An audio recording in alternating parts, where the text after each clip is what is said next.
Hello, I'm Robin Johnson, and it's my pleasure to introduce you to our next guest.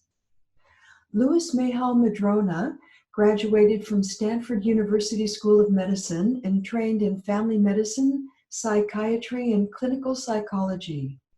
He has been on the faculties of several medical schools, most recently as Associate Professor of Family Medicine at the University of Saskatchewan College of Medicine. He works with Aboriginal communities to develop uniquely Aboriginal styles of healing and healthcare for use in those communities.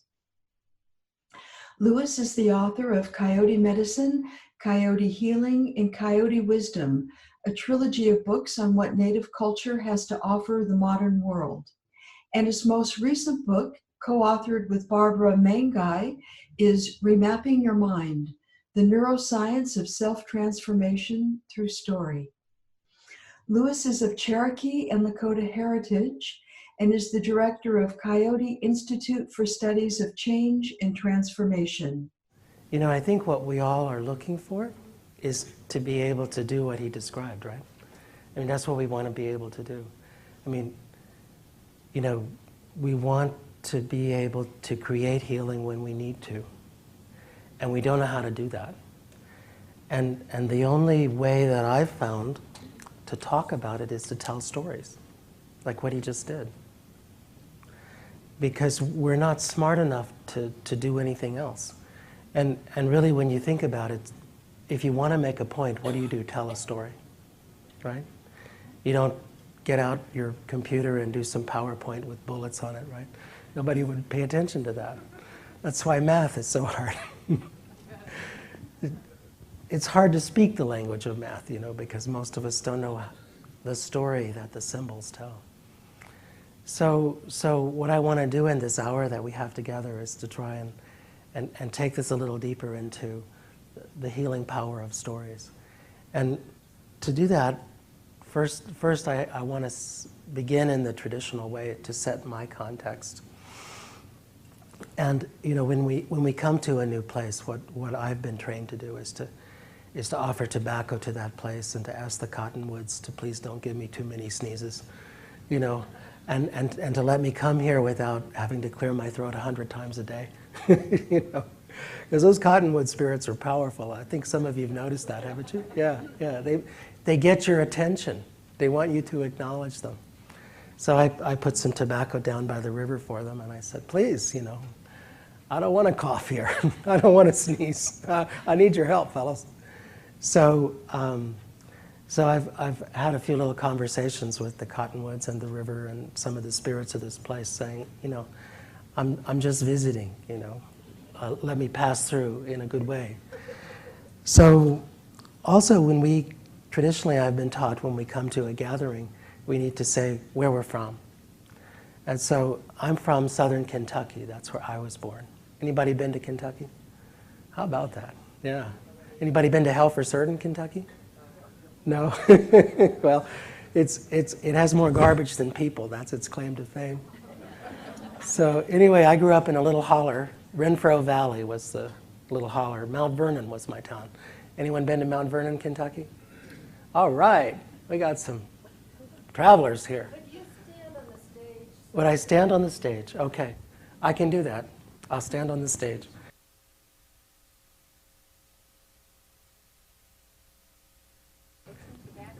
Get some tobacco, put some tobacco down. All right, I'm up here with this bright new penny. Somebody's been wishing for wealth here. They put a penny on the stage. So I'm up here with this penny, and I'll stand up here. Hopefully I won't fall down. I'm always scared, you know, in hotels when they have those balconies. And you go out on the balcony, I'm always afraid it'll fall off. Does anyone else have that fear? Yeah.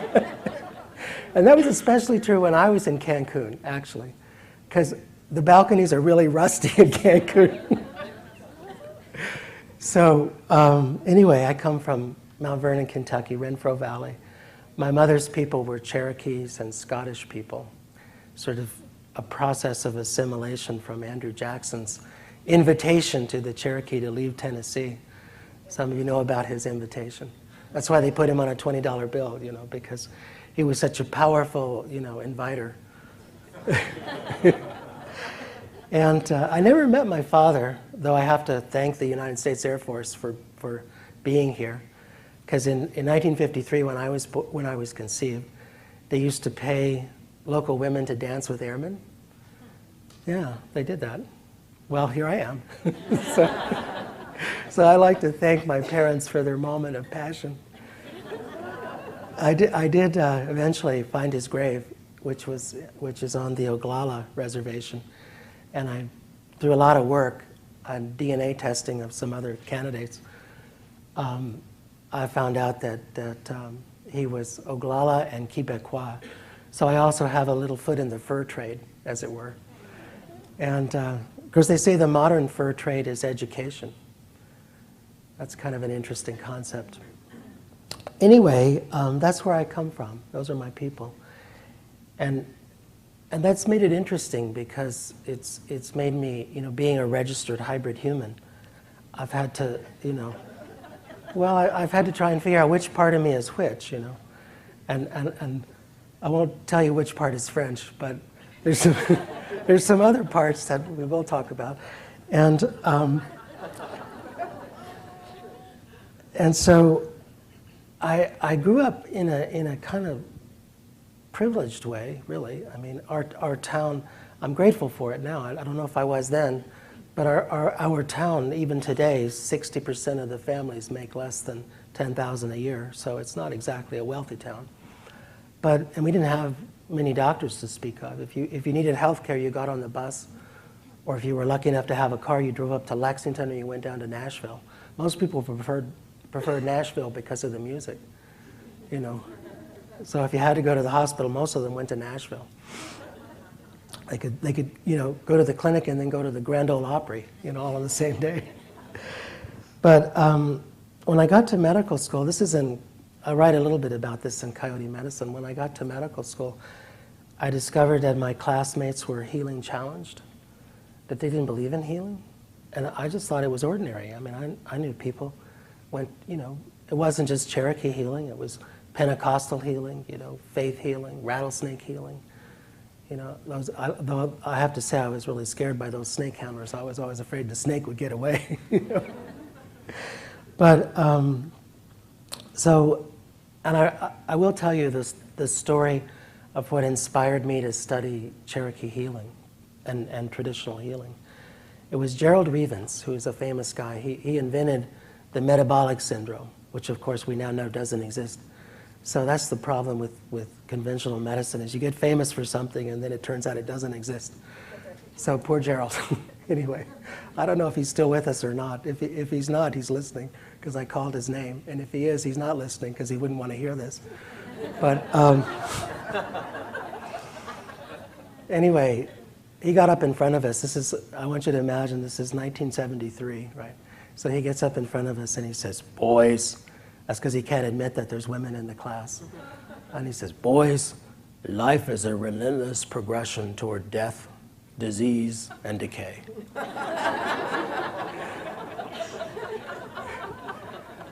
Welcome to Stanford Medical School. His next line was, "And the job of the physician is to slow the rate of decline." And I can tell you, I found a Cherokee healer in Ukiah by the next weekend. And I was there. I was there and ready to learn the other side of this coin. And that's what I've been doing for a long time. And so my current context is a little interesting, I think. It is to me. I mean, what interests me is I get to work on bridging conventional medicine with traditional healing. And I get to teach family medicine and psychiatry residents how to interact with First Nations people. And I get to teach them about how hearing spirits doesn't mean you're crazy, and how to sort that out. I have one guy that I'm still sorting it out. He's either a demented bipolar visionary or a visionary demented person with bipolar. He's an amazing guy, and I can't figure out what's going on with him. But the good news is he's not going to the band office with an axe anymore. That was bad, because they call the RCMP when you show up with an axe at the band office. Anyway, I'll tell you how we did that. I got the band to hire a young man to come listen to his stories. And so when he had someone to listen to him, he stopped going to the band office to try and tell them his stories. That was a really successful intervention. It was much cheaper than sending him south to the hospital. It's a lot cheaper than antipsychotic drugs, too. So, and the second thing that I'm trying to do, I have this, maybe I'm bipolar, I have this megalomaniacal fantasy that we can change traditional medicine, conventional medicine. You know, that we can actually, my project in that is I'm trying to teach family medicine residents how to listen. I figured if I could just teach them how to take a history, I would be successful. Because you know what they do. You've all been to a doctor. You come in and you give them one word, right? Dizziness, right? That's the one word. And then they give you 20 rapid fire questions. And because the game, can they diagnose you with 20 questions? And actually it's more like, can they figure out what lab test to order with 20 questions? You know, and so I'm trying to remind them of their ancestors, William Osler being one, who said that 96% of the cases are diagnosed with a good history. So I'm trying to teach them how to take histories, which is a radical notion these days. But the main thing that I'm going to talk to you about is the third thing that I do, which is healing work. And I don't do that a lot in my official university role. I do that more on the side. You know, we have, I discovered some time ago that the most fun way for me to work was intensively. And so what I think of it as my laboratory. You know, I do these retreats and people come for healing. And by calling it a spiritual retreat, I avoid all the regulations pertaining to medicine because they are many and extremely restrictive. And so therefore, it doesn't matter what you have or don't have. It doesn't matter what's wrong with you or right with you. We're just here to follow the energy, to see where it goes. So I do those about 4 times a year. We got one coming up in late June that I'm really excited about because one of my friends from Arizona, Andy Weil's program, is coming up to help me. And we have a lot of fun following the energy together because she studied Mayan shamanism in the Yucatan. And she does psychic surgery, which is really cool. You know, she with the bandages and everything. And I always try and trick her into doing it because I like to watch. So anyway, so that's more what I'm going to talk to you about. And in keeping with indigenous knowledge principles, I wanted to start with a story. I want to tell you a story of someone, because I think if I tell you a story, you'll get it. It's a lot easier to tell the story than it is to try and describe what I do, because I don't know what I do. My motto is, if you know what you're doing it wrong. You know. So, in order to be really present, you have to, I think, you have to always be at the edge and not know what you're doing. So I'm going to tell you about someone. We're going to call her Mildred, because because names are good, you know. And so we'll call her Mildred. And Mildred, I met. She came to see me for her diabetes. And so today we're going to focus on diabetes because I think it's a wonderful illness to talk about from this context, because it's one that doctors in general don't help people very much with diabetes. People with diabetes get worse and worse and worse and worse. That's the trend, you know. Regardless of what medicine does, most people get worse. And so I met Mildred because she needed a new doctor for her diabetes. And she had this really interesting story about how her chest hurt whenever she walked up and down stairs. Well, now, I said, that sounds like the story of Angina. I know Angina, you know, a nice lady from Italy.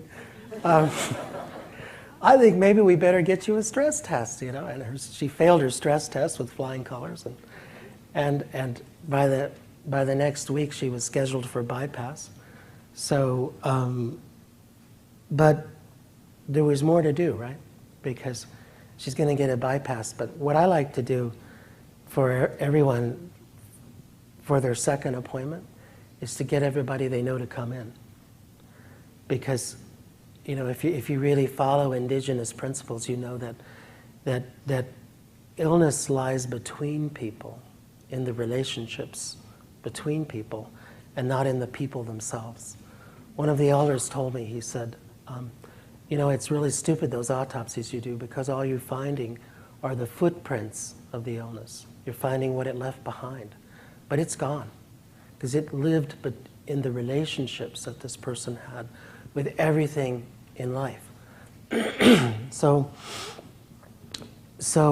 in this particular context, it was important to have a good meeting because we wanted to prepare her for surgery. We wanted to get her a community praying for her. We wanted everybody on board.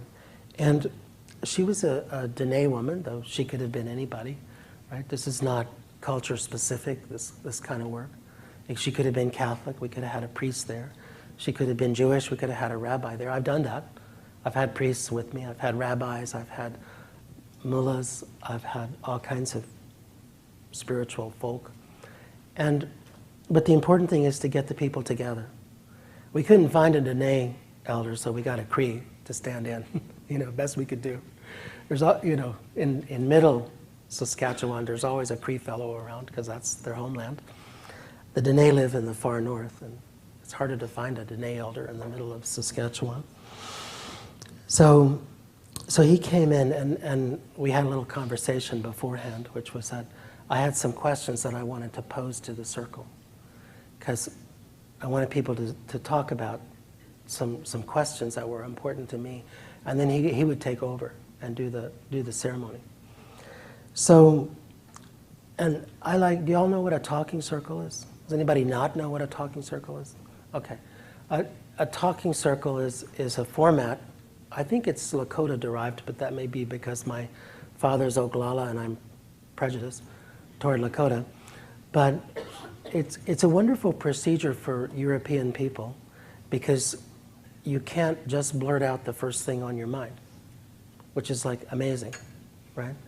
So what the talking circle is about is you have a beautifully decorated stick, which has been prayed over and charged with the purpose of good talking that will become healing. Good talking, good listening, so that healing can occur. In a pinch, you can use a fork, though. I've done that. So props are always, secondary. I think, one of the messages that I've heard from the elders is you should, props, the sacred objects are good and helpful, but you should be able to do it with it at anywhere, anytime, any place. You shouldn't have to need anything to pray and to heal. So you can do a talking circle with a fork or a big pin. I've used a big pin before too. But you start with a prayer and then you go around the circle, and it's really simple. When you're holding the stick, you get to talk as long as you want and nobody interrupts you, and then it goes to the next person. That's the procedure. It's that simple. You're supposed to go until nobody has anything else to say. So my first question is, so on any level that you'd care to comment on, why would Mildred be having heart trouble? That was my first question. And the really scary thing is if you get together a group of your friends and family, they know a lot about you. And if you actually give them permission to be honest, then that's really terrifying. So here's what came out of that question. I found out that Mildred's father had molested her daughter in maybe 10 years before, and that had awoken some memories for her of him molesting her, and nobody had ever talked about that. Now, I don't think that's specific to First Nations culture, is it? This is common, this kind of thing. And during that time, during that 10 years, she'd put on about 60 kilograms. So that might have had some relationship, right, to what's going on. People had some ideas that this weight gain had something to do with that. See, people think a lot. They're always looking at you. Your friends and family, they're always looking at you and figuring out your story. They know your story probably better than you do. And during this time, she'd sort of shut down from her husband, and he was a carpenter. He traveled, you know. He ended up working on a job in another city, had an affair, you know. Nobody had ever talked about that either. So there was a lot of heartache, maybe you could say. And you know, this was a time when everything was back to going pretty well. You know, the daughters were doing good. There was tension in the family because Mildred wouldn't take her daughters to her father's house. And her mother was really mad at her because her mother was one of those, like my mother, her mother's motto was, "Let sleeping dogs lie." You guys know that motto, right? So her mother's position was, if it's not in my face, it didn't happen. You know, so let's make nice. So Mildred didn't want to do that, so they had a lot of tension. And she felt kind of bad about herself because she was actually made the most beautiful jewelry you've ever seen in your life and was supporting her family into largely with jewelry, but it wasn't as good as she wanted it to be. It wasn't, you know, all that stuff. So everyone had, these are the ideas that came out of that circle. And then we all prayed for her healing, and we put down tobacco like I talked about yesterday. Everybody put down some tobacco at the time of her surgery, and she sailed through really well. Now, luckily, we had a retreat coming up, and so we scholarshiped Mildred into this retreat so that she could come, because we thought that would be fun to have some local flavor, you know. And so I want to tell you about her imagery now, because I think images are powerful. You know, that each image is worth 1,000 words, right? So images are really powerful, and I always have to fight the urge to interpret them and let them speak for themselves. One of my teachers, you know, would always say, people would come up to her and they'd say, "Marilyn, I saw an eagle, what does it mean?" And she'd get really mad and she'd say, "I don't know, I didn't see it. Why didn't you ask it?" You know. So you have to resist the urge, you know, to go to experts for interpretations, and just let them, you know, just be patient, let the things speak themselves. So we were doing this. We did an opening ceremony, you know, where we set our intent. I think it's really important to set your intent, and some of you that have followed physics know that just the intent to make a measurement changes the outcome. You don't actually have to turn on the measuring device. You're just setting it up so that it could make a measurement changes the outcome of the experiment. This fellow Aspect got a Nobel Prize for showing that. He showed that setting up a measuring device 41 kilometers away from the experiment changed the outcome of the experiment. This was in 1999 at CERN, you know, in Geneva. So physics has all the, you know, they're so far ahead of us, we might as well, you know, I'll go study math to try and catch up with them. Because those guys can't talk English is the problem. They all have autism or Asperger's syndrome or something. You know, and so all they can do is talk math. It's cool when they get together, but no one can understand them.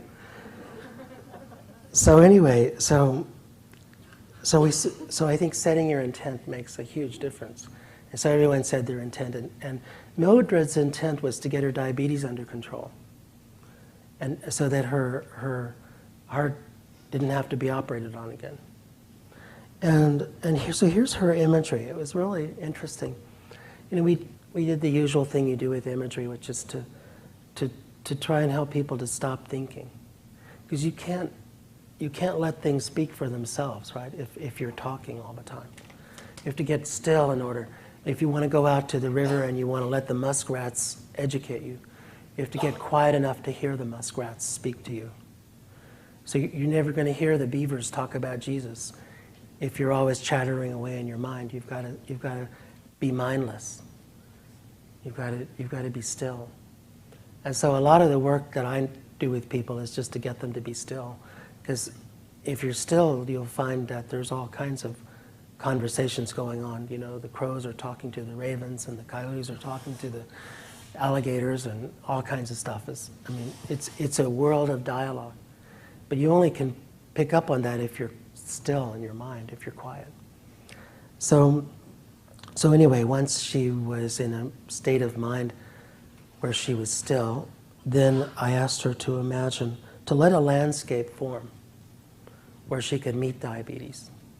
Because we needed to get to know this character. Who is diabetes anyway? What does it want with you? What did it come to visit you? How did it get here? Where did it come from? And I always tell people, don't make it up. We're such a make it up culture, right? Because we read too many books. It's like we read the Simonton's book and we want to make up little Pac-Men to eat cancer cells, or we read somebody else's book and we want to make it up that way. We think there's a right way to do it. And it's so important to get people to just drop that. There's no right way to do it. There's no formula for healing. It's your healing. It's gonna come from you. It's gonna rise up from you. And if you're always going to other people, well, you could try 100 other people formulas and will work for you, right? Because it's not your formula. It's not you. It has to come up from you somehow. Nobody else can give it to you. It has to be from within, and from your community and your family and your culture. So the image that came up for Mildred was the land where she grew up, which is a kind of sandy, rocky lake front with marshes and hills. It's really beautiful. And so here she is standing by the lake in her mind's eye. And I say, okay, well, let's look for some tracks. And I know that this will bring her back to her childhood because she used to track with her grandparents. They would track animals, and she knew how to do that as a child. I don't know if she remembered as an adult, but some part of her knew how to track. And there'd just been an experience in the community where someone had gotten lost and the people had tracked them, and found them. So, and she knew about that. So she said, oh yeah, here's a footprint. That must be it. It looks like diabetes. It's a reptile. Well, no, that's interesting, isn't it? So her diabetes is a reptile. If you have diabetes, it might not be a reptile. It might be something else. So she said, it's a reptile. It's got a reptile foot. I said, all right. So you can see its print in the sand. I said, well, all right, let's follow it. Let's go see where it's heading. And so we followed this reptile to a little one-room Catholic church. I said, well, no. She saw its footprints going up the steps into the church, and they were wet. There was water on the steps. I said, well, we're getting close. She said, yeah, we're getting close. So I said, well, let's offer some tobacco and let's protect ourselves so we can't, get hurt. So we do. We go in, and there's the hunchback from Disney's Notre Dame there. Now that's an interesting character to run into in a church. And diabetes is gone, right? He's left. But he's been there recently, and so I said, well, what are we going to do? She said, well, this hunchback, if he's like Quasimodo, 'cause she's a grandmother, she takes her kids to all these movies, right? If he's like Quasimodo, he's been there for a long time and he knows everything that's going on. So I said, well, let's ask him what's this diabetes about? And she asks him, and he says, it came with the church. Now that's an interesting idea. It came with the church. And well, how's that? And she said, well, the church taught us to be ashamed of ourselves. And the church taught us to break our taboos, and it took away the old ways, In the old ways, a father would never molest a daughter. That just wouldn't happen. But once you break it all down with shame, then it happens. So here we see the social political aspects of the illness. So it came with the church. She said, all right. I said, well, now that's interesting. She said, yeah, it came when the priest came. It came with the priest. Diabetes came with the priest. I said, well, what does it eat? She said, it feeds on shame and self-hatred. It gets passed from generation to generation in that way. I said, well, what does the little hunchback say we should do about it? And she said, well, it'll shrivel up with forgiveness and love. All right. So we kept following diabetes, and I got the message that I got 15 minutes left from the back of the room, so I better speed up this story. I better speed it up. I'm going to skip some of the steps in between. But finally, we get to diabetes. Okay? Finally, we're there. and he's the most interesting looking reptile that you ever seen. He's like a, you know that gecko that Geico uses? He's like a cross between the Geico gecko and a big alligator.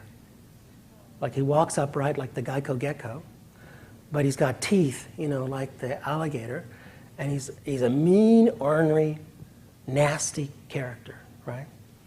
And so we asked him, we say, well, what do you do? And he says, well, I go around and I destroy insulin receptors. You know, I chomp them because I wanna kill you. You know, he's a mean guy. And so we where'd you come from? You know, he says, I came from Rome. You know? I'm a friend of the Pope, he said. Now, I want you to understand, if you're Catholic, this is just her story. This is not your story. There's good Catholics, right? There's good things can come from Catholicism, but this is her story. So in her story, he's a friend of the Pope, and he came in with the priests, and he destroys the people's culture and makes them sick because he says, we want to get rid of all the people. He says, all the Dene people should be dead. They don't belong here. This is for white people. All right, so we got a little political thing going here. And anyway, we come up with this idea that we're going to have to cultivate forgiveness and love, but we don't have to forget what happened. This is what she comes back with. And so then we move into a group ceremony for her. And this is the really exciting thing for me. This is where I'm at my edge, is to think about how much personal power can we build in a ceremonial context. And there's a couple things that I've learned. One is that you have to let go of the idea that you have to find some powerful healer in order to do ceremony. Because number one, they're hard to find, and number two, they cost a lot, and number three, maybe they won't even come anyway. And what are you going to do when they leave, right? So we have to give up on the idea that you need a powerful healer. And therefore, all the power is within you and your community and your group. So how are we going to build power? Because in the old days, you know, among First Nations people, there were people that knew how to build power. They knew how to get the people together and create something really powerful, that create the context or the venue for something really powerful to happen, which is what ceremony does, right? So it's coherence. It's like a laser beam. If you get 20 people praying in rhythm, it's incredibly powerful than one person praying alone. So, and I like to do experiments with this. I've done some workshops where we experiment with power. I did one in New York City, where it was with a shamanic circle there. So people were experienced in ceremony, and the question was, well, how much power can we make in a day? And so we had a lot of traditions there, different traditions, Puerto Rican, Taino, Peruvian, et cetera, et cetera, et cetera. So that we spent the morning going around the circle, and I did an exercise where people went to check in with their spirits, their people, to find out what they should contribute to this ceremony. And they came back, and we went around the circle, and over the course of a morning, we invented a ceremony. And we needed an outcome. And so the outcome that was offered, there was a woman in the hospital with a hemorrhagic stroke who just joined our group who was in coma. And so somebody said, well, let's see if we can get her to wake up and leave the hospital. Wow, I said, you don't take on little projects, do you? They said, well, you know, we're all experienced, you know, why not? Let's see if we can do this. So I said, all right. 4 of them knew her, so we picked someone to stand in for her. And so in the afternoon, we did this ceremony. We invented it in the morning, and we did it in the afternoon. And,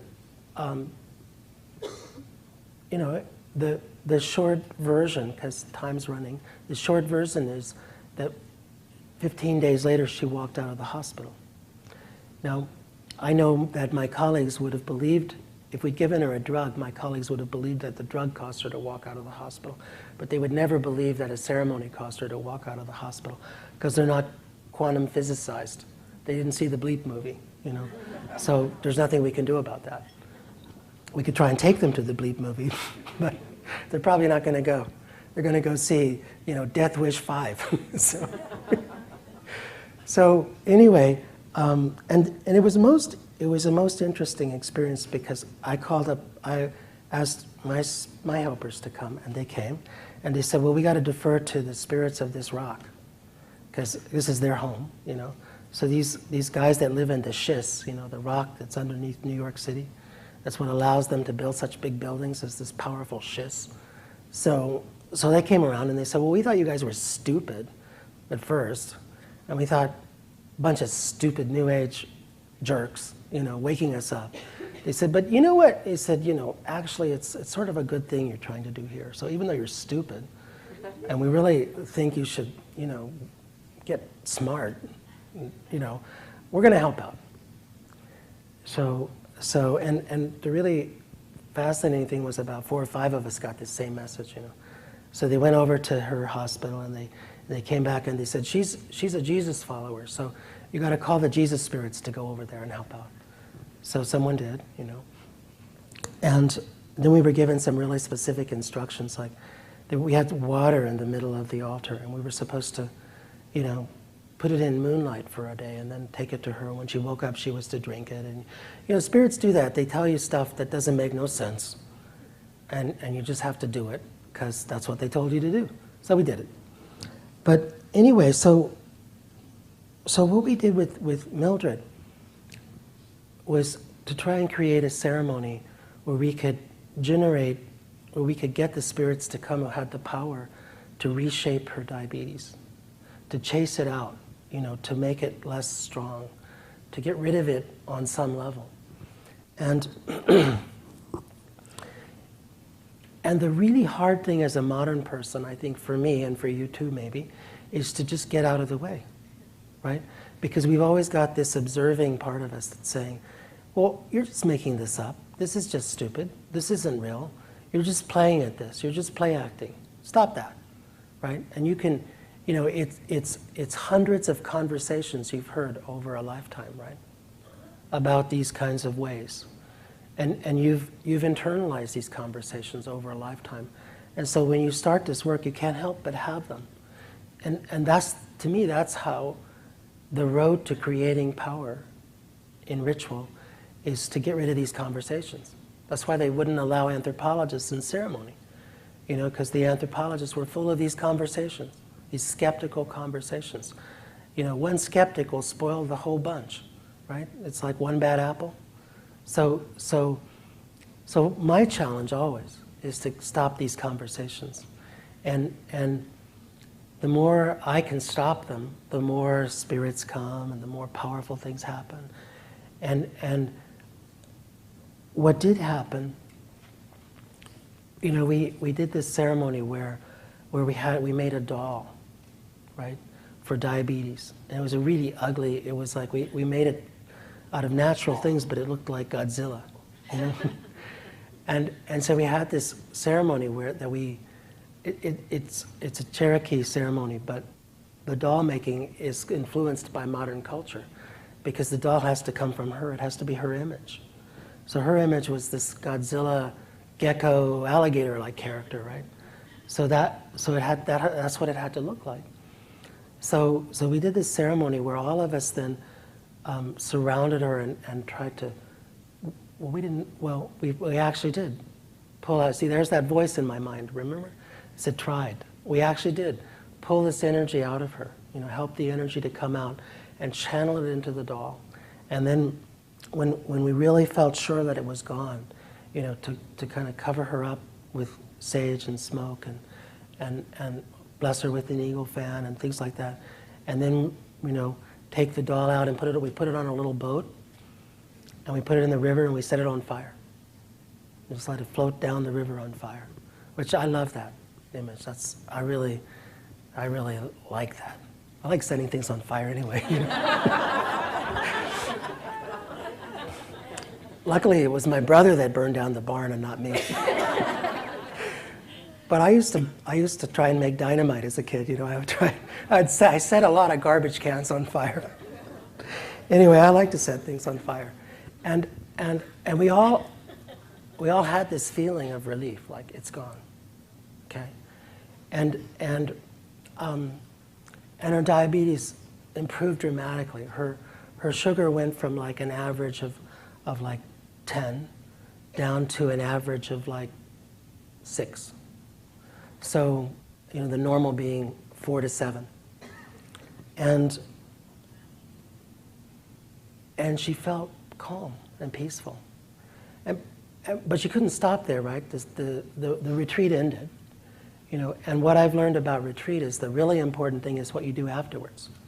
It's not so much what you do during, but I try and get people to commit to at least, and sometimes no more than, 3 practices to do 101 consecutive days. And if you miss a day, you have to start over. I learned that from Luke Chan. I don't know if you know, he's a Qigong teacher. He told me in China, 101 means forever.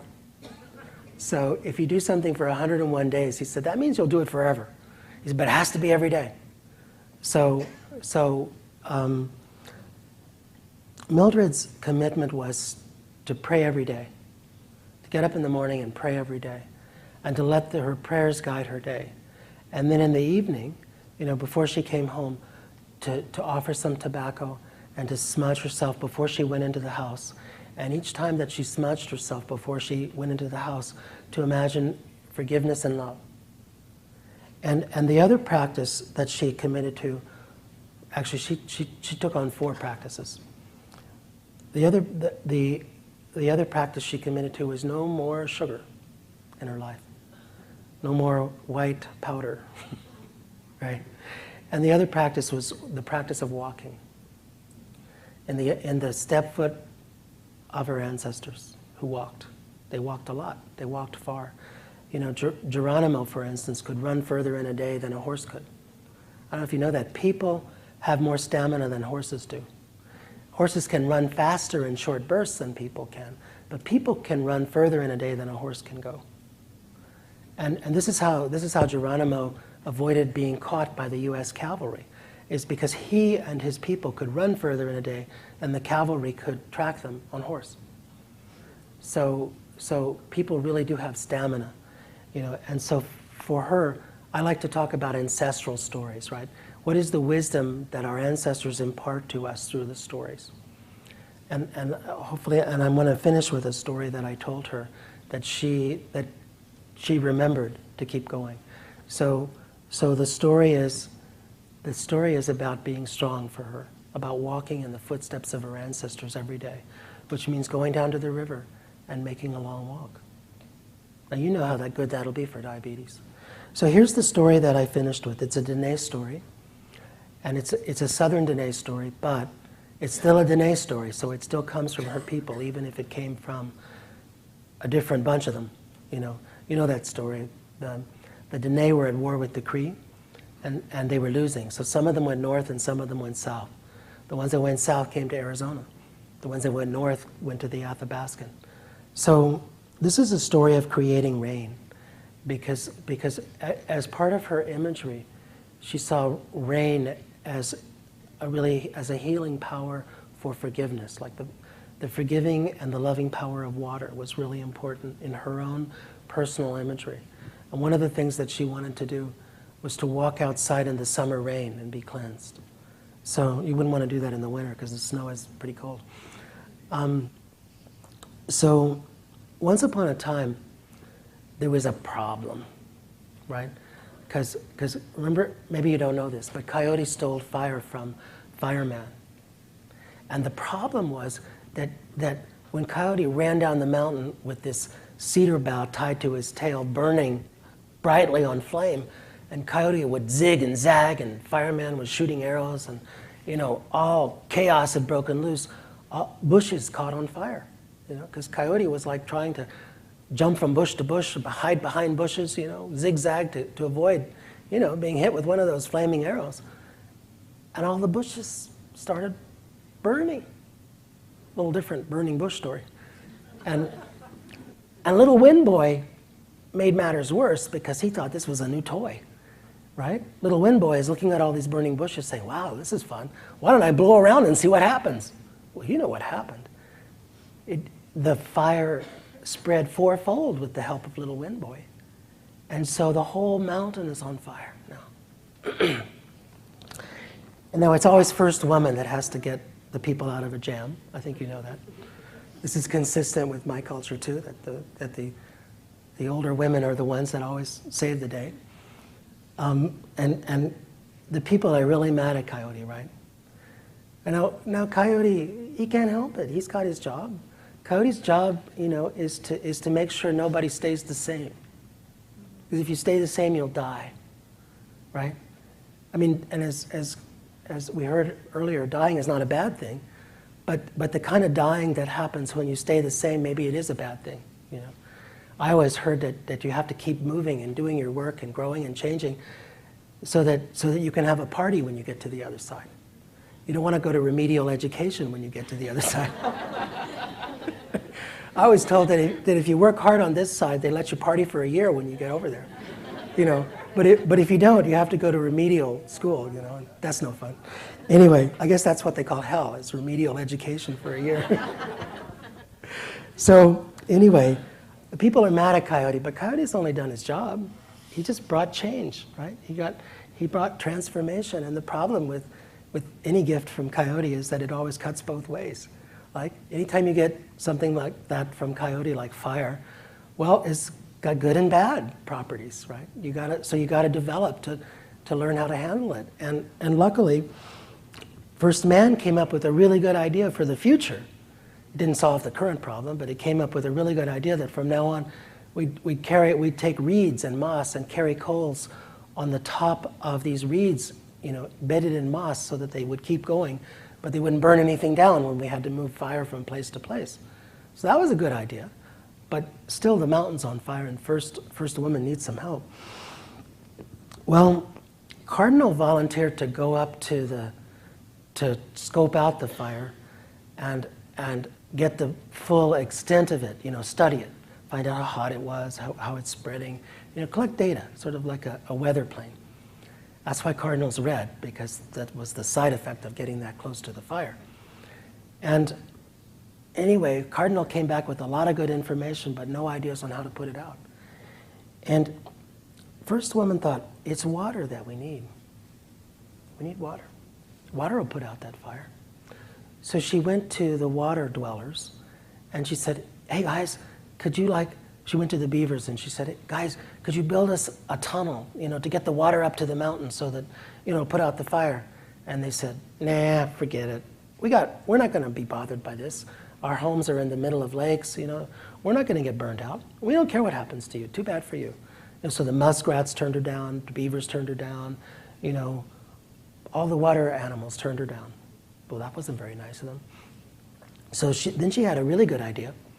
She went to Spider, and together she and Spider and Oriole invented basket making, right? They weaved this thing together with spider webs and clay that would hold water. But it was really heavy.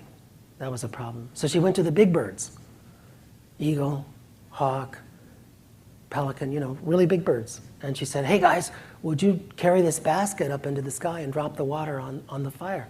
And they said, nah, we're not interested, Where we live, the fire will never reach because it's above the tree line. We live way up where there's no trees, so we're not going to be bothered. Too bad for you. So it was a nice side, this is like what the story NASA always tells, right? The side effects of space exploration is technology distribution. So basket making, water baskets had been invented, but for what purpose, right? They didn't serve the purpose that they were intended for. So then she had an idea. She said, well, Frog has big cheeks. Yeah, maybe Frog could help.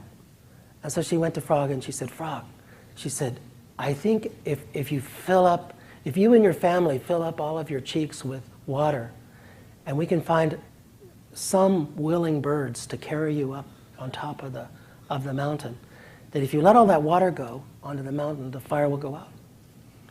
So Frog thought about it. She was speaking to the chief of the frogs, and the frog said, all right then, we'll do that. We'll help you out in that way. And so now that she had a delivery vehicle, she needed, a carrier. So she went to the egrets, and she said, I know you guys aren't the biggest birds.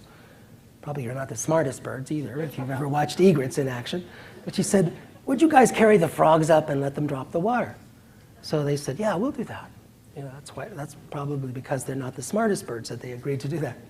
So anyway, all the egrets came and picked up all the frogs, and they carried the water up, and they dropped it on the mountain, and the fire went out.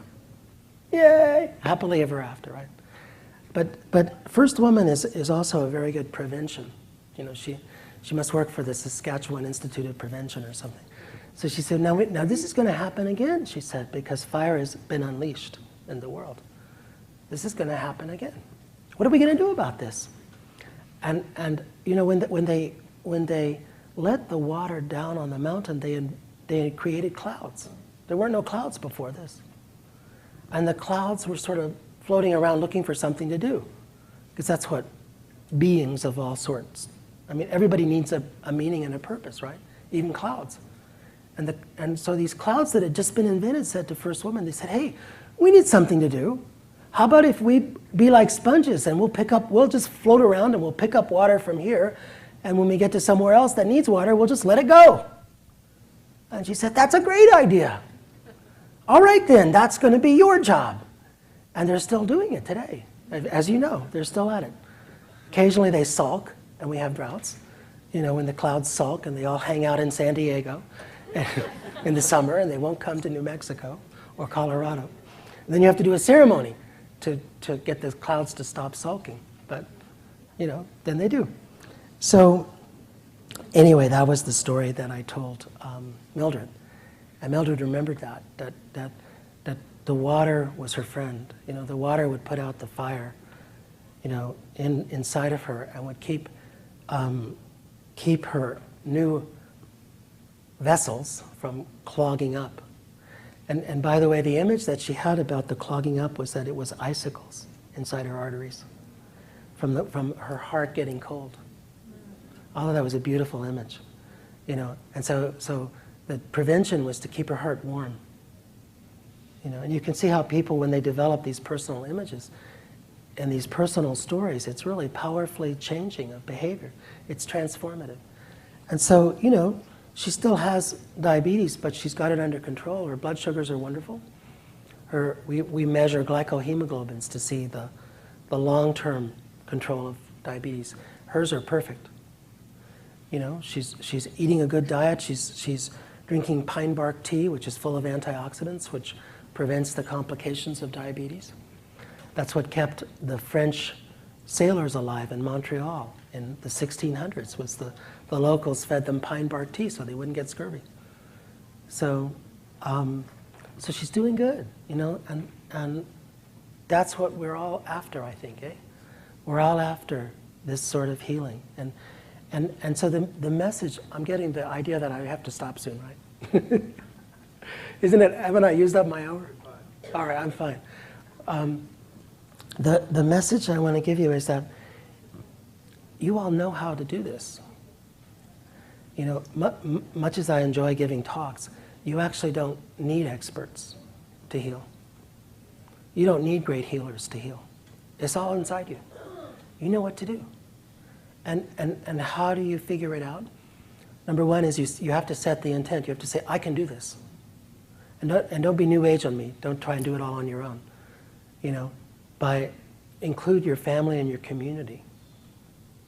So rather than saying I, say we. We can do this. We can figure this out. And if we don't, by George, we'll have a really good time trying. And if I do have to cross over to the other side, I'll be ready to party. None of this remedial education stuff. So the first step, I think, is to say, we can do this. We have the capability to do this. We have the resources to do this. We don't need experts or great healers to fix us. I mean, it's nice if one happens to come along. Well, then invite them into your community. Say, oh, you're a great healer? Well, come sit with us, Join us. Put your energy together with ours. But don't let them be in charge, you know, because then you're giving away your power. You need power. You know, study after study, cancer, uterine fibroids, everything. It turns out that what correlates with healing is that sense that you can do it, putting the effort into doing it, and spiritually changing. That's what Cunningham in Toronto found, helped people to live long with metastatic cancer. I did a study on women who shrink their uterine fibroids. That's what I found. That's what did it. You know, a whole bunch of people were doing all kinds of alternative stuff. The only thing that correlated with success was the sense that you could do it, and working at it, and spiritually changing and growing. So this is my point, is that you can do this, but only if you believe that you can do it. And by you, I mean the big you, collective you, your community. So if you don't get together to do it, though, it won't happen. So number one, you can do it. Number two, you got to do it. Get everybody together. And I guarantee you, if you get everyone together in a talking circle format, or any format, I have some friends who are Quakers, and they took me up on my suggestion to have a healing circle. They just get together and sit in silence, and it works. That's all they do. You know, I guess because they're Quakers, and that's what Quakers do. You know, if you were a duck, you'd be a duck, and you'd do what ducks do, right? So be yourselves and do what you do. I don't know what you do. You're the experts on what you do. So believe it, do it, and enjoy what happens, you know, because you could live, you could die, but either way, it's going to be a good time, you know, as we began with that idea, that either way, it's going to be a good time, but only if you do it. If you just sit there lying back like you're going to die, well, that's what happens. So I know I've used up my hour, so I think that's a good stopping point. So I want to thank you for listening to me, and